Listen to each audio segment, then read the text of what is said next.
I'm Arden13. Welcome to our show, World Tiger, Building Dragon. Today we are continuing with some of World Anvil's summer camp prompts. Summer camp is a program set up by the World Anvil team to promote world building as well as the community in general. There'll be a total of 33 prompts all throughout the month of July, so if you're looking to win some prizes for your submissions, don't miss out. World Anvil is a free in-browser tool that has everything a world builder or a GM may ever need. They also have some really incredible subscription options, so go check out those as well. Totally worth it, totally affordable. If you're interested, please go check them out. But in any case, I think it's time we got to the prompt.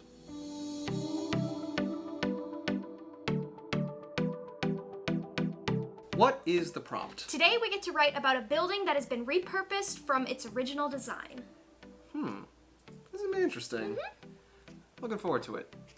Kat and I have given ourselves some parameters in order to complete this project. Each of us has 30 minutes to answer the prompt. Each of our submissions have to be at minimum 300 words. After the 300 words and our 30 minutes are up, we're going to come back together and share what we came up with. Some of our best ideas have come from collaboration. That they have. You ready to do this? Yeah. Let's do this. Time escape! Oh my god.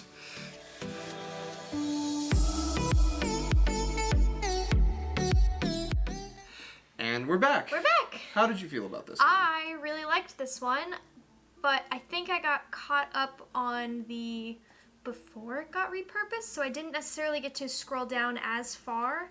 And once our timer went off, I was able to kind of be like, what other information could I throw in here? And it was, I'm excited to finish this one up. It's expansive. Yes. Yeah, for sure. Yeah. I think I kind of was the same way, where I started to think about what it was before. And I don't know if maybe you did the same thing.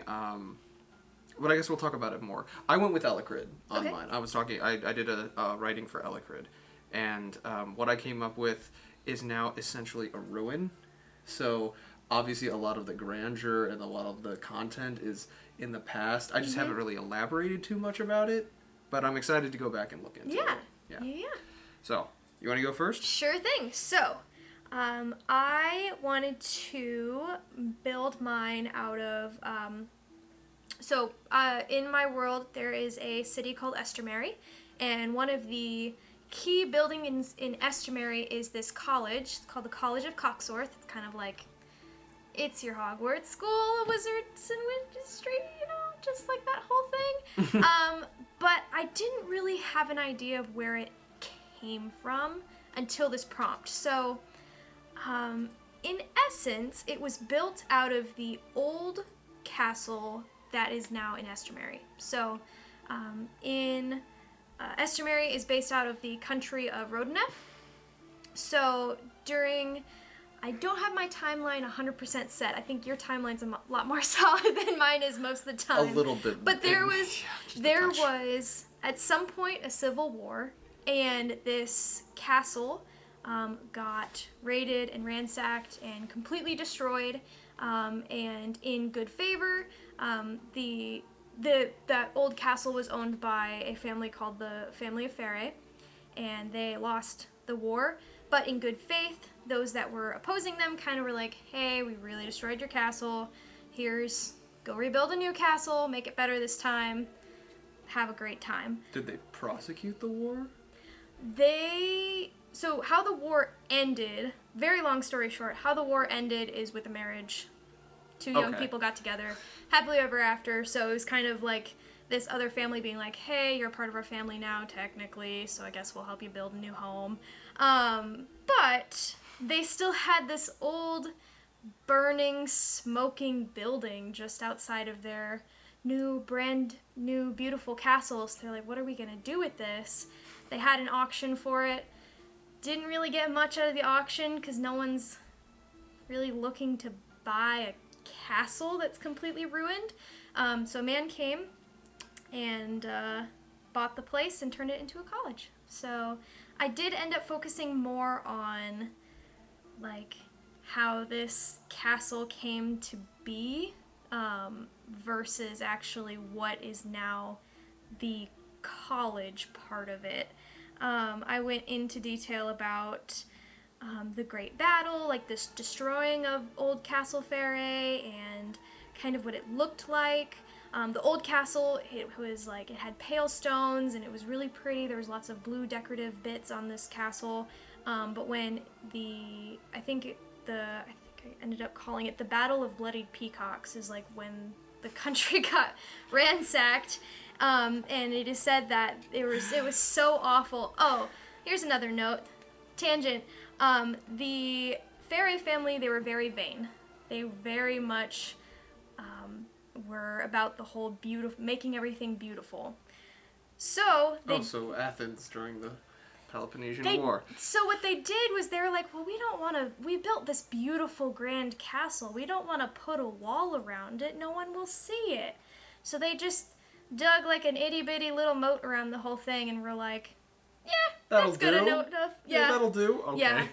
So when so back to the battle. So when it got destroyed in the Battle of Bloody Peacocks, it is said that, it was super easy to get in because it wasn't hard. It is said that there was so much blood spilt on that day that the small holes in the brick were raining blood, and the whole castle just turned red. That is, people talking and just making it a little bit more extreme, but that was a real thing. So when when the wizard gentleman bought the castle and turned it into his own college, he maybe wasn't all there in the head and was like, I'm going to honor this battle for what was lost on that day. I'm going to make the whole castle red now. So now this whole building is just red. He was not all right there. He's kind of not the smartest. Okay. Done in poor taste. But... Done in poor tastes? Poor taste, or is it more or less just he wasn't... Is he a foreigner? Because arguably a foreigner would make that mistake. I'm going to add that in, that, he didn't... the bells didn't quite click there. Ah, yes, the Battle of Bloody Peacocks. The rumors say that this castle was dripping with blood. Oh, it was such a monumentous occasion. Right. I will commemorate it in the stonework. Yeah, what? Yeah. Everyone else is like, excuse me? This is awful. My grandfather died in that Yes. I'm sorry. I'll be done.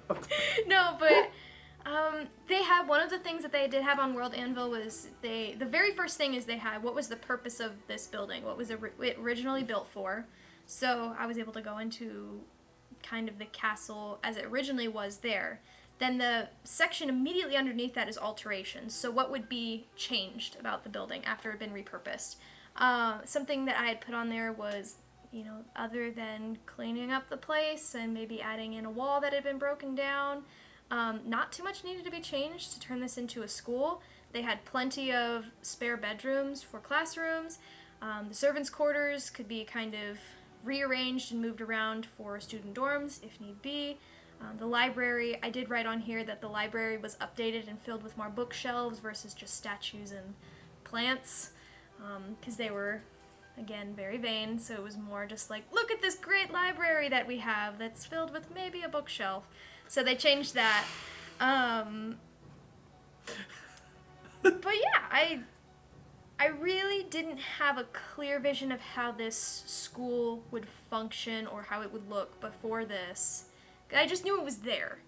And then coming through with all of these ideas, I was like, oh, that makes so much sense. That's why it's kind of this grand castle of a building, because it was just built out of an old castle. That was pretty much all I had for this one. Okay. So you were talking a little bit...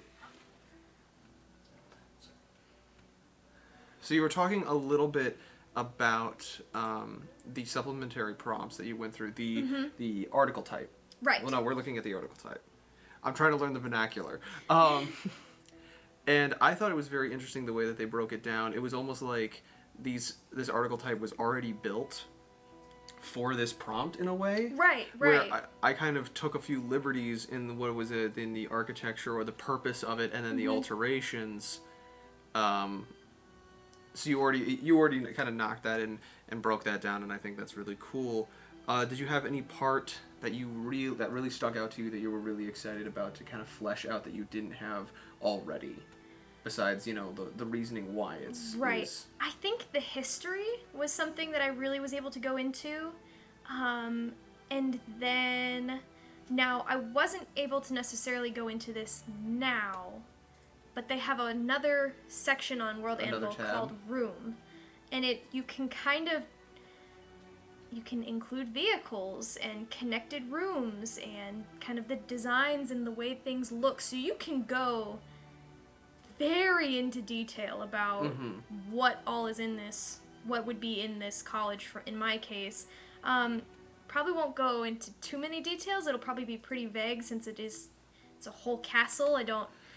That's a lot to flesh out. That's a lot to flesh out, and I would argue, because I was thinking the same thing when I was working on mine. I was like, I am not going to be able to articulate this. No. I'm going to have to, like, Marauders map my way to victory on this one. Like, good lord. But, yeah, I mean, I think just the alterations, thinking more about the history as to why things were the way they are now, and kind of giving those reasons. Just answering all the why questions is something that I really enjoyed while world building in general. But in this case, just getting the why is it such a big school? Why is it red? Why? Just all these why questions. So, but yeah. Did you get to talk at all about tourism? I know since it's a school, there might be something. I didn't. That was one of the tabs that I was looking at. I was like, I'll go into that later on. But I know that I have a section, like a document that I already have about the college, and it's very brief. But something more of just like there's smaller touristy areas where maybe you can explore, but it's mostly a school. It's mostly a school, yeah. So you can't really unless you're touring to maybe attend, you don't really get to explore that. So, what about yours? Okay, so truth be told, this might be me shooting myself in the foot unnecessarily. I struggled with with my own articulation in this one. Being able to actually write it out was a little bit tough for me. But in that same respect, I think I was able to find kind of a good way of going about it, figuring it out as we kind of went along. So the piece that I went with, again, I went with Ellecrid. I created something in a monument that I knew already existed, and I had an idea about it, but I hadn't really fleshed it out or talked to anyone about it, because nobody has interacted with it, so I hadn't had a reason to. But the thing that I came up with is called the Great Horde Hold. And the Great Horde Hold, I will try my best not to say that as many times as possible, is essentially an old fortress from the Third Age. It was built by this individual who is only ever referred to in history as the Warlord. His name has been stricken from the annals of history or just forgotten. People just don't remember. He is most famous for the Warlord's War, which was a tremendous war that happened at the end of the Third Age. Now, if people remember, I talked about the Third Age in an earlier video, how that was the age of charter magic. Well, once the charter magic was gone, the world kind of went into this tumultuous period of time, and that gave rise to the Warlord. And as a monument to his greatness and his exploits, he built this massive fortress called the Great Horde Hold. Basically, the fortress is built into the side of a mountain. It's called the Goken Mountain. It is immense. And when I was writing this, I usually my mind starts to draw connections with things that I've taken inspiration from, and I tried my best not to too heavily homage to this. But as I was writing this, I was thinking to myself, this feels very Harrenhal-esque in just sheer size. But it was built by the Warlord, and where it was built is a territory that is more or less predominantly ruled by orcish tribes and more nomadic peoples, more of what most people would refer to as uncivilized, or I guess hunter-gatherer tribes. People that don't stay in one place very long, or at least they don't build large stone cities. Right. They're very, I wouldn't say ramshackle. They are steps above ramshackle, but it's not anything spectacular. Whereas this is kind of the shining jewel in this pile of where it's made of stone. It's a big stone fortress with a massive. The main feature of it is a coliseum that could fit thousands in it. Oh, wow. And it's a coliseum because of the whole warlike structure, the whole warlike mentality of the tribes. And also, it's essentially where the warlord would hold council with his peoples. But it wouldn't be from him sitting in a throne. He would be in the coliseum, like in the pit.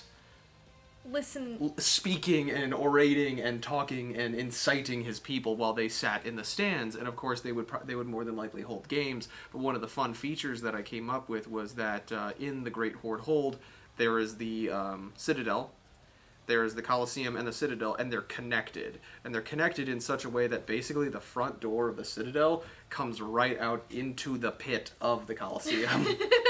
It's just a feature. Right. It's just a thing. But another thing I kind of came up with that I thought was interesting was it wasn't just like an orc came up with this. It took some people from the coast, some people from the southern territories that were more engineering minded. He brought in a lot of people, a lot of thinkers and a lot of architects in order to build this structure because he knew what he was trying to accomplish. And so this was the monument to that. So in a means to kind of break away from the ramshackleness that the tribal kind of society has built or had built up until that point, spreading out from the Colosseum, there are bridges that lead to the outer wall. But these bridges are where all of your domiciles, all of your trade centers, like all of your marketplaces, that's where they're built, on top of these bridges and like bridged together here and there. But basically everything below is kind of like pseudo sewage system. Okay. Like it basically like it elevates. It's early sewage drain essentially. Yeah. With aqueducts and stuff like that, and also like if you were like an outcast of the society or whatever, if this turned out to be a thriving city, you could find yourself down there, or you could do shady deals down there, yada, yada, yada. But the last feature in terms of the architecture, I really got into the architecture on this one, is the fact that the outer wall is massive, is not only massive, it's like 200, 300 feet tall. It is set with these large stone towers, and each of these stone towers has two smaller, more narrow towers on the sides. So that it's just, in its heyday, it was built to withstand not just a siege, but like a centuries-long siege. Right. It was they were ready. They were ready from a structural standpoint. And I do comment on here that it never got to see a siege because none of the enemies of the warlord ever landed within its boundaries. That war was so tumultuous that the enemies of the warlord could not. There was no way that they were making even getting close. Yeah, it was basically they were just kind of standing at the line, saying, "All right, you're not going to come across this line," right? And then trading feet at a time, back and forth, back and forth. It was very rough. Right. So you're talking about what it was, like in its heyday. Yes. What is it now? Thank you. What is it now? It is a ruin. It is essentially a ruin. A lot of the bridges have collapsed. A lot of the buildings have collapsed. The stone towers collapsed. Gone, yeah. The stones themselves, if they haven't crumbled away to dust, they are just kind of like strewn about or have been like pulled inside to rebuild certain things or taken elsewhere by people that could pay for it. But what it has become now, the most it's considered holy ground.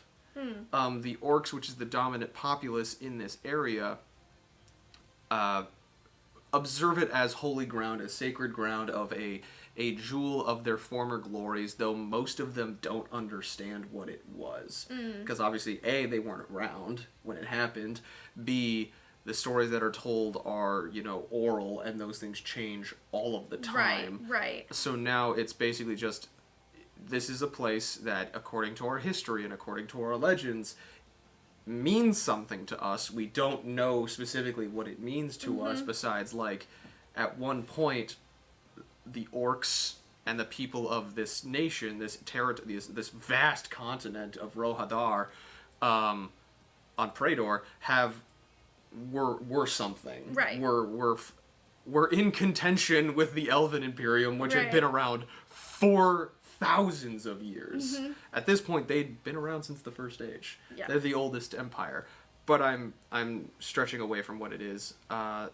The other fun thing that I threw in there that I really enjoy is that a lot of the lower levels of the Citadel have now been relegated as basically a massive crypt to past war chiefs and heroes recognized by this culture. Mm-hmm. So, like, if your war chief dies and was recognized by the druids, or just people in general, the druids who, like, still live there and dwell there and keep the place as best they can, their bodies are carried to the Great Horde Hold, and they are laid to rest in the catacombs and in the crypt.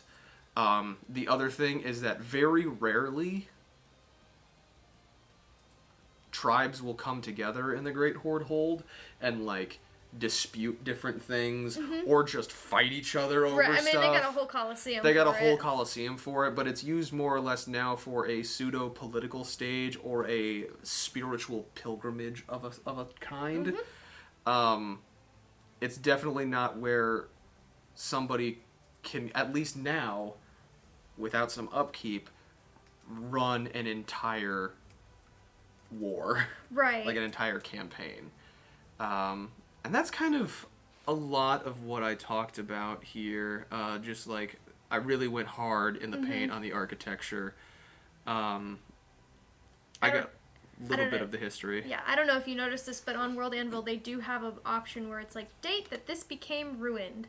Yeah. And that would be something... No, I definitely did that. Yeah. I did that, the date that it was built. I didn't give specific dates on this one, but it was built in the mid to late Third Era, and then it was destroyed in the at the end of the Third Era. Or it fell to ruin, really, in the end of the Third Era, leading into the Fourth Era, where people just kind of... Well, we're not fighting this war anymore. Yeah. Why do we care? There's nobody who's able to step up, because once this warlord died, all of his, like, generals across the continent started, like, basically they did that thing when all empires fall and they're like, I have power now, right, and I have power now. No, I have power now. And that it happens. It happens. It happens. So yeah, that's really what I came up with. Yeah. I don't know if I can... I feel like I fumbled around a lot on that one, but... I mean, I think you have... I think ours just were so different, where mine, because it is still a... Yours definitely was more of a ruin, and there are lots of things going on there. I'd love to hear more about, like, the druids that are still living there, and the whole idea of the crypt underneath. There's still stuff going on there, but I feel like with mine, it's a little bit more active. Yours in definitely society. has a lot more life to it. Right. Where mine has a lot of history to that. Right. And right. And I would like to go so far as to say that when it comes to your and I's world building, that kind of is a theme, or at least is a kind of a running thing, where a lot of my stuff is like, oh, its glory days are behind it, right. and now you're dealing with what's left, whereas yours is like, no, we're just getting to the good stuff. Yeah. And I don't know if that's like a pessimistic view that I have or anything like that. I hope not. I don't think so. I mean, maybe it's just I think it's just the stuff that I'm writing about right now. But so you'll get there. I'll get there. Awesome. So maybe we'll trade. I enjoy that. Maybe we'll trade. Well, that's why we collaborate. So. Thank God. But yeah, that's what I got. Cool. Thank you so much for joining us today. Let us know in the comments below something that you liked about today's video, or if you have an idea that you're willing to share. If you enjoyed today's video, please make sure to hit all those buttons that everyone else bugs you about. We'd love for you to join our lunch table. And go check out World Anvil if you're interested. You guys have been great. I'm Kat. I'm Art13. I'm still waiting on that ramen. We'll see you next time. Bye!